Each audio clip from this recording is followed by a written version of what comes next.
കരുവന്നൂർ സഹകരണ ബാങ്ക് തട്ടിപ്പ് കേസിൽ പുതിയ തെളിവുകളിലും അന്വേഷണം. അതീവ രഹസ്യമായി ചില വിവരങ്ങൾ ഇഡിക്ക് കൈമാറിയെന്ന പരാതിക്കാരൻ എം വി സുരേഷിന്റെ മൊഴി ഇഡി രേഖപ്പെടുത്തി.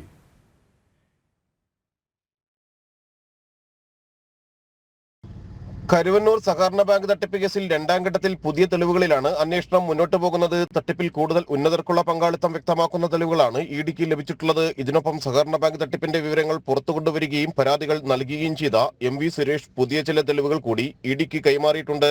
അതീവ രഹസ്യ സ്വഭാവമുള്ള വിവരങ്ങളാണ് കൈമാറിയതെന്ന് എം വി സുരേഷ് മൊഴി നൽകിയ ശേഷം പറഞ്ഞു. കേസിൽ പ്രതിപട്ടികയിലുള്ള എല്ലാവരുടെയും അറസ്റ്റ് രേഖപ്പെടുത്തണമെന്നും സുരേഷ് ആവശ്യപ്പെട്ടു. രണ്ടാം ഘട്ട അന്വേഷണം തുടങ്ങി. അപ്പോൾ അതിനിടയ്ക്ക് ഞങ്ങൾക്ക് ലഭിച്ച അതീവ രഹസ്യമായ കുറച്ച് കാര്യങ്ങളുണ്ട്.